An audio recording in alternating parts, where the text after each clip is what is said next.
Halo Sobat Seni, jumpa lagi dengan saya Adipati Dater. Pada video kali ini kembali kita akan ngobrolin lagi tentang puisi. Kali ini kita akan ngobrolin tentang bagaimana caranya agar puisi-puisi yang kita buat dapat memikat pembaca. Memikat dalam arti kata itu ya mereka tertarik untuk membaca puisi kita, mereka suka membaca puisi kita, mereka senang membaca puisi kita. Terlepas dari dia ingin menafsirkan atau tidak lah ya, atau hanya ingin membaca saja kan boleh-boleh saja. Tapi paling tidak puisi kita memikat pembaca untuk membaca. Apa langkah pertama yang harus dilakukan? Pertama, nggak harus nih ya, ini nggak harus. Yang pertama itu mengandung puisi yang kita buat itu mengandung kebaruan dalam berpuisi. Kebaruan ini maksudnya adalah puisi yang kita buat itu tidak sama dengan puisi-puisi pada umumnya di zaman kita. Artinya puisi kita berbeda pada zamannya. Itu akan membuat pembaca minimal akan shock, akan terkejut. Ada ya puisi model begini gitu. Artinya kita membuat kebaruan pada cara berpuisi.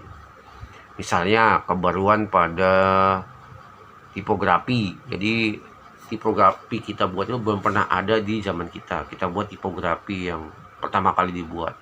Dan itu tentu akan menarik perhatian. Sehingga pembaca tertarik untuk membaca puisi kita. Itu minimal itu dulu. Perkara dia suka atau tidak suka kan nanti lagi, itu step selanjutnya. Tapi memikat itu bisa dilakukan selain dengan judulnya yang menarik, juga dengan tipografi pada puisi itu. Jadi sebelum dibaca kan untuk kelihatan tubuhnya kan, fisik puisi kan bisa kelihatan, terlihat dengan jelas. Sebelum dia pembaca membaca puisi itu terlihat dengan jelas. Yang pertama.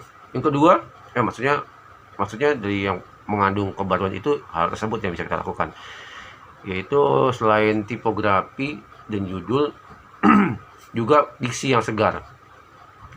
Diksi yang segar itu juga sangat membantu untuk membuat pembaca tertarik membaca puisi kita. Pembaca senang membaca puisi kita, pembaca itu merasa nggak rugi lah baca puisi kita tuh. Dia merasa mendapatkan untung gitu. Ada sesuatu yang dia dapatkan ketika membaca puisi kita. Selain diksi yang segar, bisa juga dengan membuat, atau bukan membuat sih, memilih tema yang jarang dibuat oleh penyair pada umumnya, atau penyair pada zamannya. Misalkan kalau puisi-puisi zaman perjuangan kan umumnya adalah ngomongin tentang perjuangan gitu. Jadi kalau puisi-puisi sekarang ini udah nggak lagi bercerita tentang perjuangan melawan penjajahan kolonial kan, tapi berbicara tentang hal lain.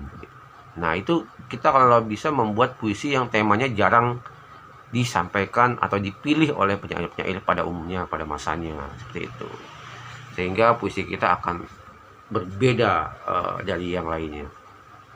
Lalu apalagi sudut pandang,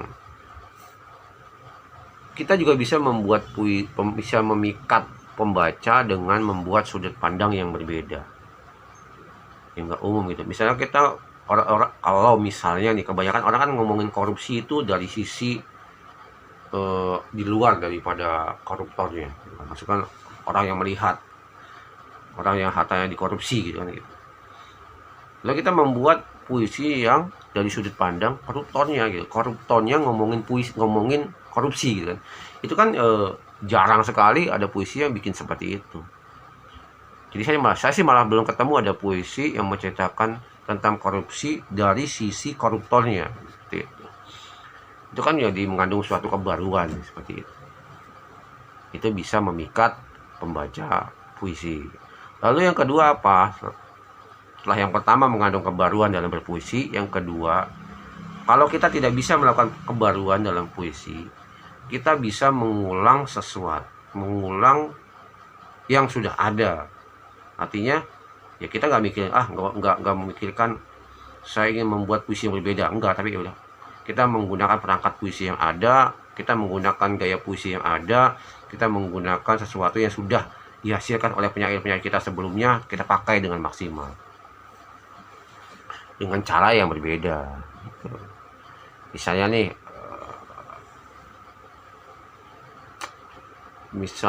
dengan memanfaatkan perangkat puisi yang ada tuh, kayak misalkan kan ada puisinya tuh dari Eyang Sapardi Djoko Damono tuh, yang diksinya terkenal banget itu, yang aku ingin mencintaimu dengan sederhana, kan ada kan?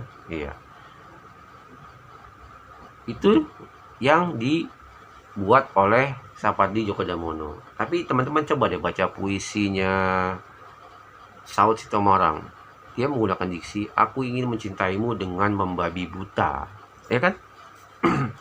dia menggunakan yang sudah ada aja, yang gaya berpuisi yang udah ada, gaya berpuisi yang pada zamannya populer gitu kan. Tapi dia mengulangi itu dengan cara yang berbeda, dengan gaya dia, dengan sudut pandang yang berbeda gitu. Sudut pandangnya seseorang dari cara berpikir yang berbeda, cara penyampaian yang berbeda, seperti itu. Jadi itulah dua cara agar puisi yang kita buat itu memikat pembaca. Saya kira itu yang bisa kita obrolin pada kali ini. Mudah-mudahan video ini bermanfaat buat teman-teman semua. Terima kasih sudah menyimak video ini. Jangan lupa untuk menekan tombol subscribe-nya dan menyalakan loncengnya untuk mendapatkan video-video dari saya selanjutnya. Terima kasih. Salam literasi.